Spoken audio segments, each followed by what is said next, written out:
歡迎嚟到主宰一切，我係 Tammy。想知我幾時有新片上架，就記得訂閱我個頻道，仲有幫手俾 like 同 share。今日要同大家整嘅就係呢個超軟熟嘅麥包。記唔記得我之前拍過一條片，解釋咗點解我哋高筋麵粉要過篩？如果你未睇嘅，撳下右上角條 link 就可以睇得返。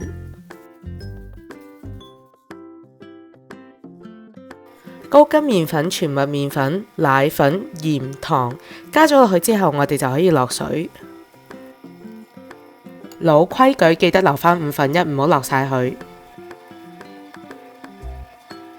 麵粉會慢慢同水去結合，形成麵團。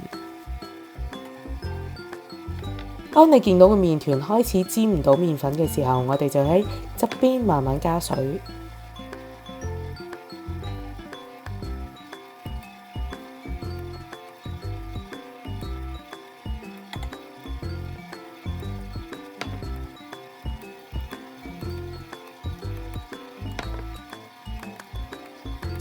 而見到麵團開始成型嘅時候，我哋就可以落酵母，慢慢落，等佢可以平均分佈喺個麵團度。好多時大家都會有一個疑問，究竟要落幾多水先係啱啱好？當你見到攪到咁上下嘅時候，依然仲有啲粉同埋麵團喺側邊，即係話個麵團係唔夠水。而當你見到麵團可以將所有嘅材料融埋一齊嘅時候，即係話佢嘅水分啱啱好。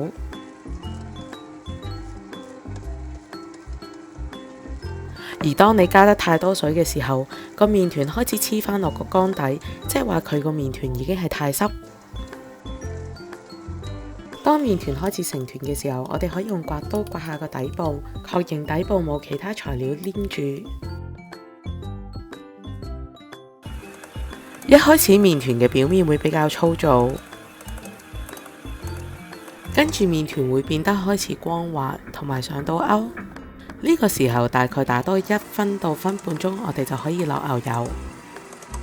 好似我今日冇準備室溫牛油，盡量可以切成細塊，等佢容易吸收。落牛油嗰陣時，記得將部機校返2度，分3次落。而今日呢個食譜我已經減咗牛油，所以你都可以加一嚿少少牛芝士，令佢更加油潤。加完牛油之後，麵團會明顯變得好黏，開始出現黐底嘅情況。當70%嘅牛油已經融入咗個麵團之後，我哋就可以開返4度去打。今日麵團加咗全麥麵粉，所以拉出嚟嘅膜係會比平時冇咁薄。麵團打好之後，我哋就可以滾完。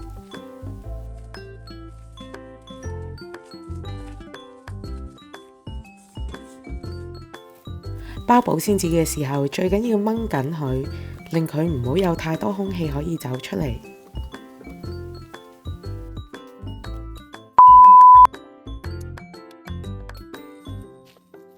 經過第一次發酵之後，我哋就可以排氣滾完。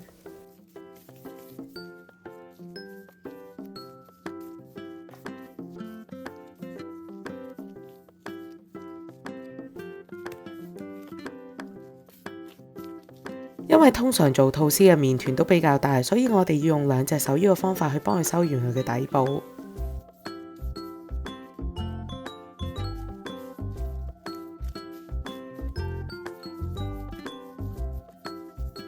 鬆弛15分鐘，記得要包返保鮮紙喺上面。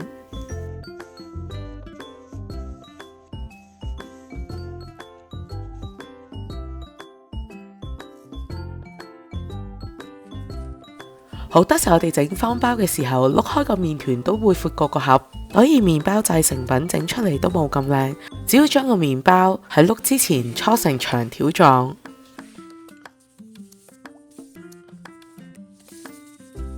而喺碌嘅時候見到佢開始變得好闊，我哋就用木棍輕輕拍打佢嘅旁邊，幫佢收返個形。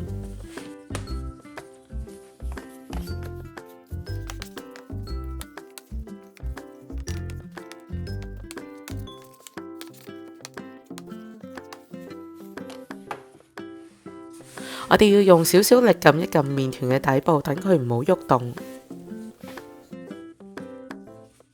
而捲嘅時候，我哋盡量輕手。喺我哋最尾捲落去嘅時候，我哋要下意識細細力用手指頭撳一撳個麵團。好似彈琴咁樣，10隻手指撳晒落去，但係要輕力喎。捲下嘅時候，我哋會見到有少麵團好似漏咗出嚟，我哋輕輕力用手拍一拍佢嘅側邊。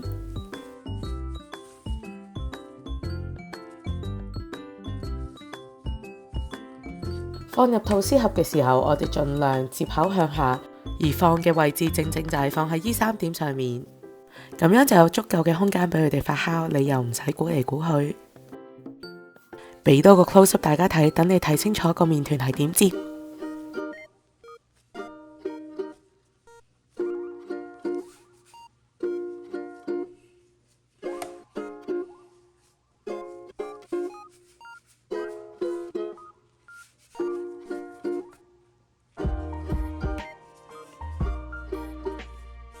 麥包本身係比較難發酵，所以我哋可以發到8分半或者9分滿。雖然黑色帽嘅麵團係比較細，但係焗出嚟嘅製成品黑色明顯係比另外嗰個高，而烤焗時間亦都係短2分鐘。你睇下個麵包幾水潤，拉出嚟嘅拉絲效果幾好，所以麥包唔一定唔好食。而且你有冇發覺佢真係勁似香港嘅嘉頓麥包㗎？